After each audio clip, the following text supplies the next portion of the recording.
जी भाई। गाड़ी रोक।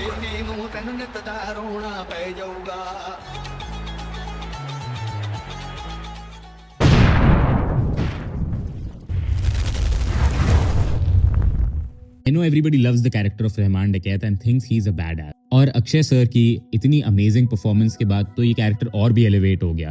एंड इंस्टाग्राम पे तो ऑलरेडी हजारों सिग्मा एडिट्स बन चुके हैं इस वाले डांस के। इस सीन के इतने हाइप के बाद मैंने ये मूवी देखी, मुझे तो लगा कि हमारे साथ कुछ चुचपा हो गया है। इस वीडियो में मैं बताऊंगा कैसे रहमान का कैरेक्टर पूरी तरह से मिसअंडरस्टूड और एक ऐसा सीन जो आज तक कोई धुरंधर पगलू भी नहीं समझ पाया है। तो बिना टाइम वेस्ट चलिए शुरू करते हैं। सबसे पहले तो ये समझना जरूरी है कि well written characters like the ones in Dhurandhar are flawed like human beings. They are not perfect, they have two sides और थ्री साइड्स, ऐसे थ्री डिमेंशनल कैरेक्टर्स जिसे बोला जाता है।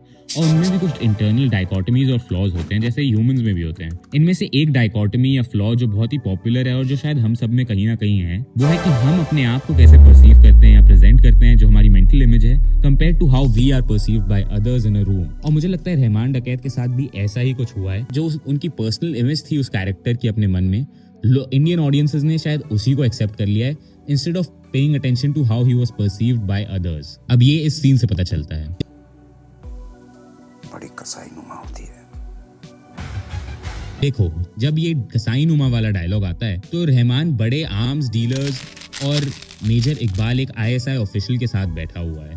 और इस कसाईनुमा वाले डायलॉग को लोगों ने बहुत ही बैड एस बना दिया है। लोगों को लग रहा है कि ये इसमें बहुत ही क्रेजी लग रहा है because of the death that he gave to his father और इलेजिटिमेट फादर। और हालांकि वो डेथ काफी बैड एस थी, like holy shit, that whole sequence was crazy. इस सीन में ये डायलॉग काफी आउट ऑफ डेप्थ और थोड़ा सा क्रिंज भी लगता है। और वो इसीलिए है क्योंकि रहमान डकैत अभी तक मूवी में शायद फर्स्ट थर्ड पार्ट तक मूवी के एक बहुत ही बड़ा मेंढक था in his little pond. But after meeting these characters he is now in a big pond या एक बड़े से कुएं में है जहाँ पे ये एक छोटा सा मेंढक बन चुका है। और इसीलिए कसाईनुमा वाला डायलॉग मुझे तो यही डिपेक्ट करता है कि Rahman could not read the room and is clearly out of his depth here. He also seems super reclusive and uncomfortable शुरू में, बिकॉज मुझे लगता है ये character at least in the movie could not really care about India या India के against कोई बड़े पॉलिटिकल और टेररिस्ट एक्ट करना। His whole motivation throughout the movie was becoming a big local politician and satisfying his ego in a local level। ये हम आगे भी टेररिस्ट अटैक वाले सीन में देख सकते हैं जिसको मैं डिस्कस करूंगा। और मैं एक ऐसे भी सीन को डिस्कस करने वाला हूँ जिसका मीनिंग शायद कोई धुरंधर पगलू ही मुझे बता सकता है। बट बिना टाइम वेस्ट किए वापस टॉपिक पर आते हैं। Was रहमान डकैत actually a badass? I don't think so, because he was easily manipulated bye Hamza, जिसके कारण वो खनानी ब्रदर्स के द्वारा नोटिस करा गया। और उसके बाद खनानी ब्रदर्स ने भी उसके साथ गेम ही खेला है, जमील को उसके बारे में बता दिया, उसके एडवांस के बारे में। और फिर खनानी ब्रदर्स ने उसको यूज करा और एक लोकल लेवल एसपी चौधरी जैसे गैंगस्टर से रहमान डकैत को मरवा दिया। रहमान डकैत एक्चुअली एक बार और भी मर सकता था पहले, पर वो तो हमजा के कारण, हमजा के प्ले और पॉलिटिकल मूव्स के कारण, या पॉलिटिकल नहीं तो जो भी इस मूव को बोला जाएगा मैट्रिमोनियल मूव्स के कारण रहमान को बचा लिया। But he tries to act like a badass and in front of the big dogs who really don't care about him and are only working with him just to get their arms and अपना काम निकलवाने के लिए। इसलिए जब major Iqbal ये कसाईनुमा वाली बात से एक सेकंड के लिए जो साइलेंस हो जाता है रूम में, उस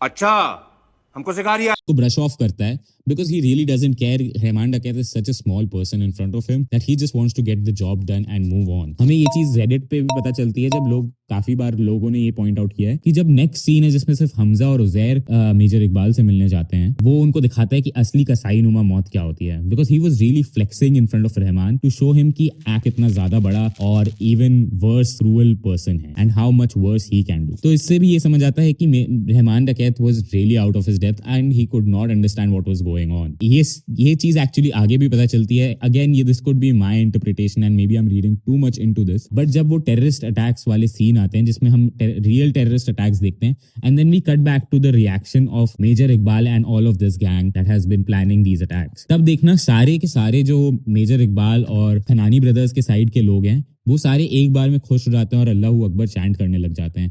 जबकि रहमान डकैत एक सेकंड के लिए देखता है क्योंकि उसे भी समझ नहीं आ रहा रहता है कि कैसे रिएक्ट करें, और फिर वो बाकी सबको देख के ये अल्लाहू अकबर चैंट करना स्टार्ट करता है।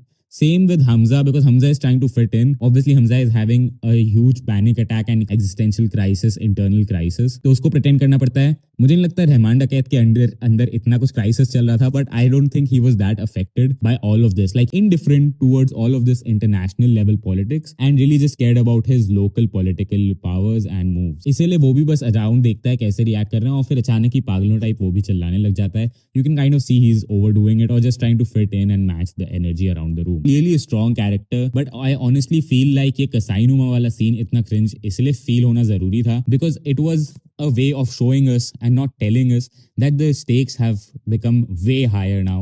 And जो इंसान इतना badass दिख रहा था अब वो इस रूम में कितना छोटा कैरेक्टर बन चुका है. इट वॉज टेलिंग अस कि आगे के विलन्स और आगे के लोग जिनको हमजा को डील करना पड़ेगा जिनके साथ वो अब और ज़्यादा क्रेजी होने वाले हैं और ज़्यादा खतरनाक और डेंजरस होने वाले हैं. एंड रहमान को हराना ऑलरेडी काफ़ी मुश्किल था. एनीवेज अब वो सीन जिसके लिए मुझे शायद धुरंधर पगलूस की ज़रूरत है जिसको डिकोड करने के लिए, और वो है ये वाला सीन. ये गलत है रहमान भाई, अपनों से ही गद्दारी कर रहे हैं आप. किनके साथ हाथ मिला रहे हैं आप? इस सीन में हमजा अचानक ही एक स्पाइन ग्रो कर लेता है, कॉन्शियसनेस ग्रो कर लेता है और रहमान को बोलने लग जाता है कि हमारे भाइयों के लिए ये काम मत करो क्योंकि आर्म्स डील हो रहे हैं और हमारे लोग इसमें कितने मरेंगे, हमारे लोगों को कितना नुकसान होगा. और मुझे लगता है ऐसा कि ये सीन इसलिए था या ऐसा हमजा ने इसलिए किया था to solidify his position and his character that he was building up. एक फेक कैरेक्टर जो मूवी में भी बिल्ड कर रहा था सबके सामने, of being like this simple minded noble person जो एक्चुअली सिर्फ अच्छा सोच रहा है और उसके लिए कोई पॉलिटिकल मूव नहीं है, कोई वो खास पॉलिटिक्स के बारे में नहीं सोच रहा है, but he is just like a simple guy जो एक्चुअली लोगों के बारे में केयर करता है और जो बस दिल का अच्छा है. इस टाइप के जो कैरेक्टर होता है ना, even though they work in a crime organization, I know they are a terrorist group, but still you get my point right. Like internally उस कर्नल प्रिंसिपल्स के हिसाब से. बट कुछ लोग बोलते हैं कि शायद ये इसीलिए था because he was trying to actually stop terrorist attacks in India, और शायद इसको कन्विंस करके वो एक्चुअली इंडिया के ऊपर जो भी बुरा इम्पैक्ट पड़ता उसको लेसन करना चाह रहा था. मुझे नहीं लगता ये रीडिंग है इस चीज़ में, क्योंकि I don't think Hamza was that dumb that he really thought that he could convince Rahman Daqait for not attacking India. His best way of defending India is only to give information to India, I think. Anyways, I hope you like this video. And by the way, every time I refer to Rahman Daqait या कोई भी characters इस video में, मैं movie के characters की सिर्फ बात कर रहा हूँ, मैं एक्चुअल रियल लाइफ लोगों की बात नहीं कर रहा हूँ. And subscribe for next video, guys.